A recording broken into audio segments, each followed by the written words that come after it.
Hey everybody, this video is called Time for Some Cleansing, and tonight we're going to continue our pass-through study here in the book of 2 Chronicles, where we're looking at Hezekiah, King Hezekiah, and the cleansing of the temple. So we're going to start with chapter 29, verses 1 and 2. It says, Hezekiah became king when he was 25 years old, and he reigned 29 years in Jerusalem. His mother's name was Abijah, the daughter of Zechariah. And he did what was right in the sight of the Lord, according to all that his father David had done. So the next few chapters here, unlike many of these other chapters we've been going through, we're going to see that there's multiple chapters here dedicated to King Hezekiah's reign between 715 to 686 BC. And you can find this passage parallel alike back in 2 Kings chapter 18. And also in the prophet Isaiah, he speaks about King Hezekiah's reign in Isaiah 36 through 39. In 2 Kings 18, verse 5 or 15, notes that his trust in the Lord had not been equaled to any king who preceded him nor any of the others that followed. And the prophets Isaiah, Hosea, and Micaiah, they all prophesied during the reign of Hezekiah. In Hezekiah, he came to the throne of Judah at the very end of the kingdom of Israel. And 3 years after the start of his reign, the Assyrians' armies set siege to Samaria. And 3 years after that, the northern kingdom of Israel was conquered. And he saw firsthand what happens when God's people reject God and his word, and they go on to idolatry, worship, and other gods. And he had a very long and mostly blessed reign, and his mother is a good reason for that. Hezekiah's mother had a very godly impact on his life, his influence. And 2 Kings 18 verse 4 shows him as Judah's most zealous reformers, even prohibiting worship on the high places and popular altars for sacrifice that was set up as the worshiper desired and not according to God's direction. So we see Hezekiah sought to please the Lord. In verse 3 through 11 says, in the first year of his reign, in the first month, he opened the doors of the house of the Lord and repaired them. Then he brought in the priests and the Levites and gathered them in the east square and said to them, hear me, Levites, now sanctify yourselves, sanctify the house of the Lord God of your fathers, and carry out the rubbish from the holy place. For our fathers have trespassed and done evil in the eyes of the Lord our God. They have forsaken him, have turned their faces away from the dwelling place of the Lord, and turned their backs on him. They also shut up the doors of the vestibule, put out the lamps, and have not burned incense or offered burnt offerings in the holy place to the God of Israel. Therefore the wrath of the Lord fell upon Judah and Jerusalem, and he has given them up to trouble, to desolation, and to Zarin, as you see with your eyes. For indeed, because of this, our fathers have fallen by the sword, and our sons and daughters and our wives are in captivity. Now it is in my heart to make a covenant with the Lord God of Israel, his fierce wrath may turn away from us. My sons, do not be negligent now, for the Lord has chosen you to stand before him, to serve him, and that you should minister to him and burn incense. So we see that Hezekiah addressed the spiritual problems first, and he reflected his life priorities, and he correctly diagnosed Judah's sickness as she abandoned the true worship of God. So we see that he reversed the policy of his father Ahaz, as we studied in our last video. And in case you're wondering why I said his father Ahaz, when verse 2 said according to all that his father David had done, you got to remember in the Old Testament that they use father as meaning a generational, inheritance. So David wasn't his father, but David was, the father of fathers, of his ancestry, is what I mean. Genealogy. So, verses 22 through 25 we covered in the last video. And to repair the temple and to return the temple worship properly as God had prescribed in his word. So we see that Hezekiah sought to bring a revival in godly order. And he knew such a revival of devotion of God would turn away God's wrath from Judah. In the chronicler, he devotes more attention to Hezekiah than he did any other kings except David and Solomon back in the book of 1 Chronicles. And he will compare Hezekiah to Solomon often. In Hezekiah, he asserts that Judah and Jerusalem are under God's curse for the neglect of the temple. And during his father's reign, Ahaz, many from Judah were taken in exile by the Syrians and the Edomites, as we saw in yesterday's video. And these events foreshadowed the Babylonian captivity to come in our last chapter in a few weeks, making the reign of Hezekiah a persuasive example for restoration after exile. And we'll be covering that, I believe it will be September 9th, as we wrap up this study. And the anger of God toward Hezekiah turned him to repentance rather than turning him away in fear. And Hezekiah proposes that the people reaffirm their commitment to the Sinai covenant. In verses 12 through 19 says, "These are Levites arose, Mahath the son of Amasai, and Joel the son of Azariah, of the sons of the Kohathites, of the sons of Merari, Kish the son of Abdi, and Azariah the son of Jehalelel, of the Gershonites, Joah the son of Zimah, and Eden the son of Joah, of the sons of Elizaphan, Shimri and Zael, of the sons of Asaph, Zechariah and Mattaniah, of the sons of Heman, Jehiel and Shimei, and of the sons of Jeduthun, Shemaiah and Uzziel.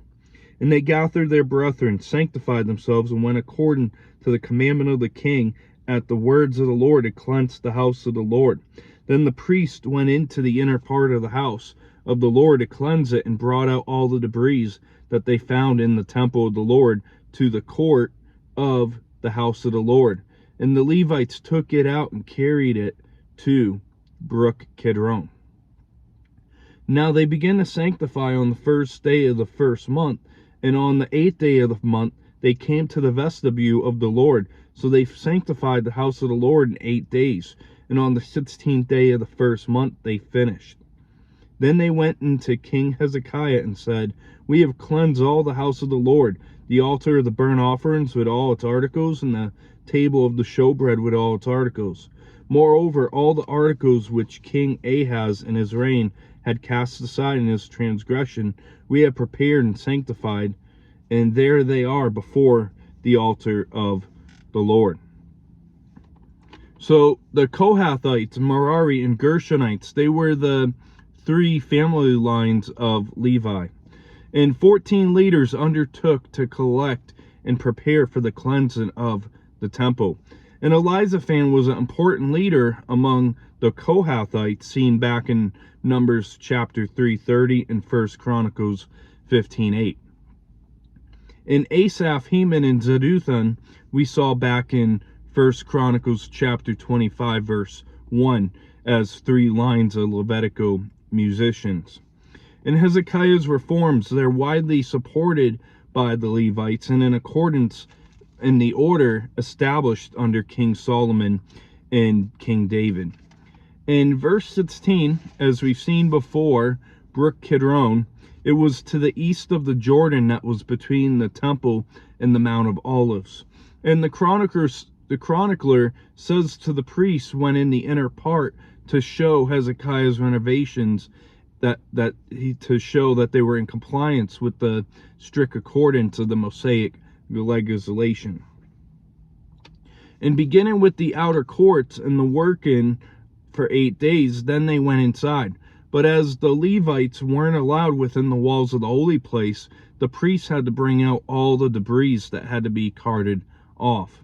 And this took 8 more days. In verse 17, the 16th day was 2 days after the regular date of the Passover. And what an amazing picture that these verses gave of the cleansing of the temple. We see that God's temple was highly respected. And it shows the staggering extent of damage to the temple.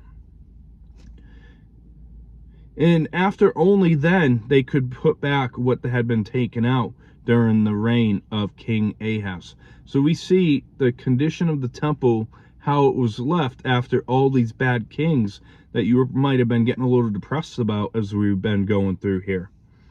But verse 20 through 27 says, Then King Hezekiah rose early and gathered the rulers of the city and went up to the house of the Lord.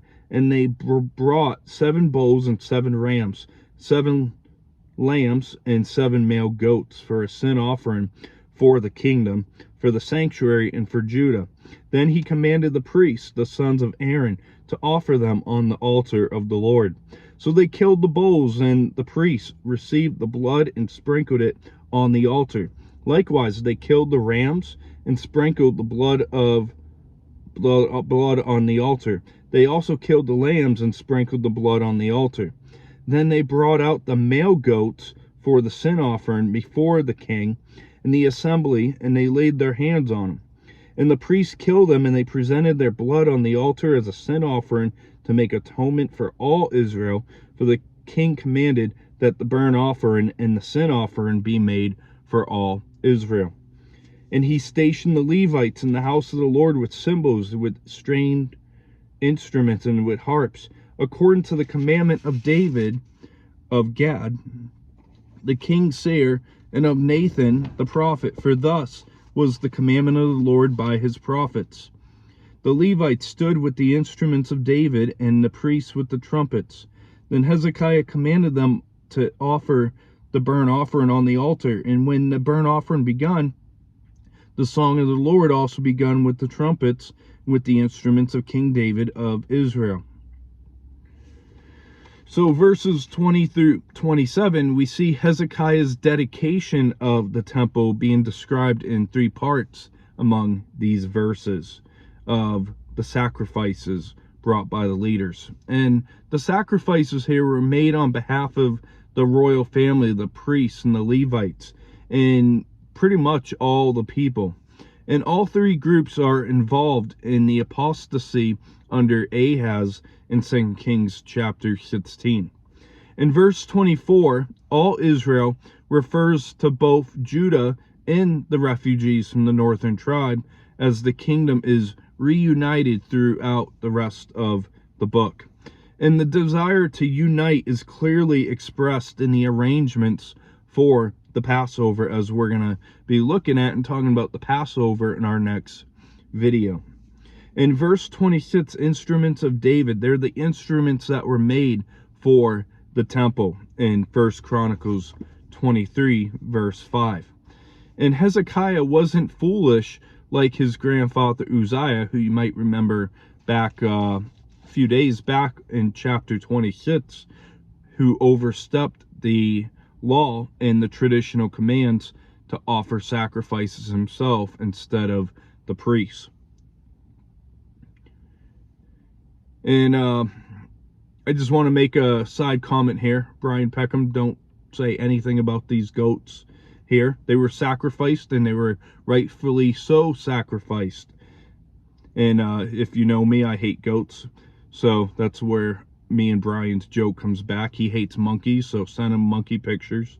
But for the assembly to lay their hands on the goats of the sin offering was to designate them as substitutes for their own lives and to transfer the sins to their animal victims. And the goats, they served therefore as a types of Christ's death in the sinner's stead, as we're going to see in our wrap-up. We're going to talk a little bit more on that coming up. But that's the only good thing about goats in the Bible, is it was a picture of what better was to come through Christ.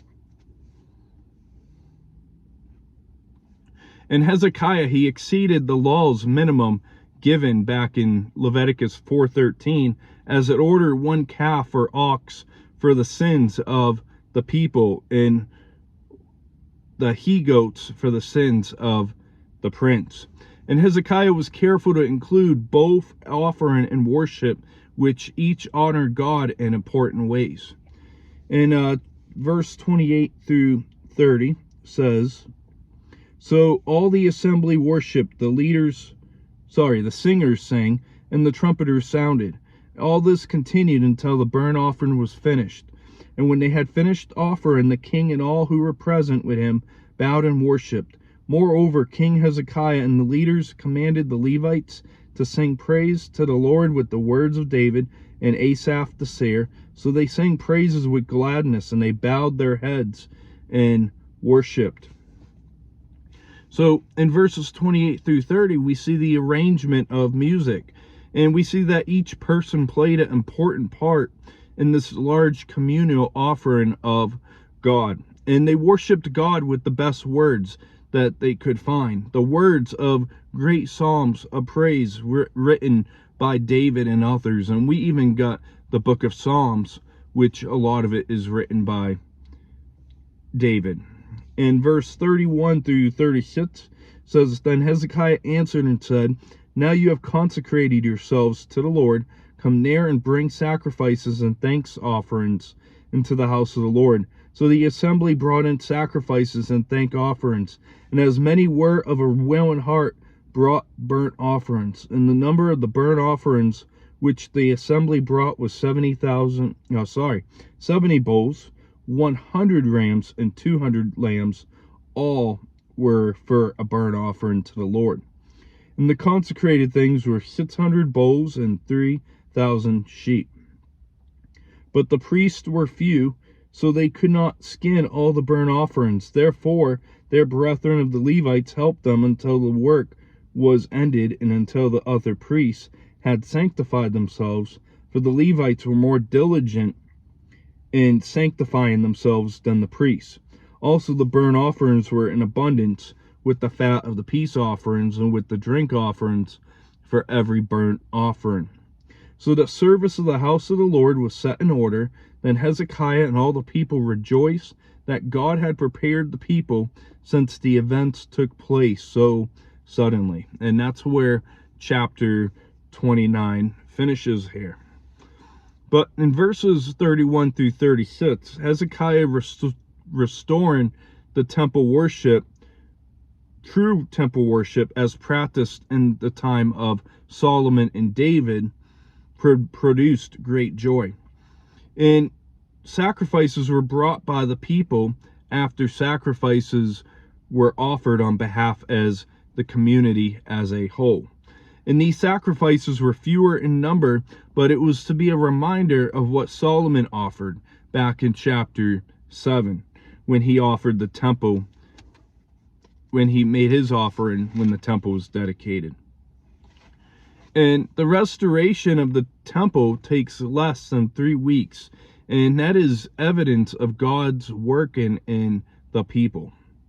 And so, for a quick wrap up here, the chronicler shows the cleansing of the temple and the great assessment of Hezekiah's reign.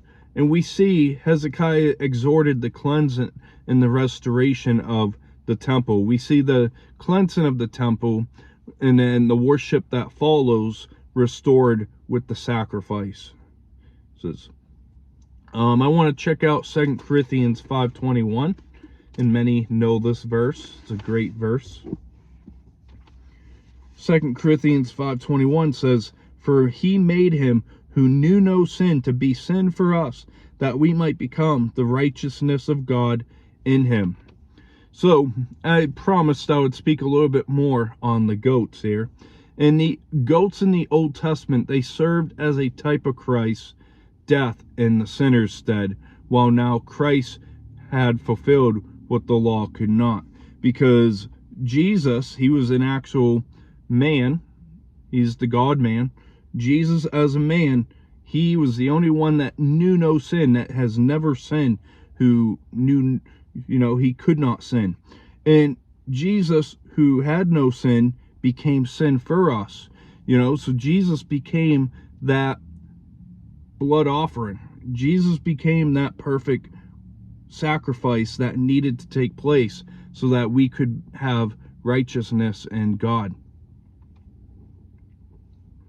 So thankfully we don't need goats anymore. Christ has fulfilled it all. And Christ is the only way to the Father. You cannot go to heaven outside of Christ. And we saw the assembly of Judah join the worship and the recognition of the sacrificial offerings.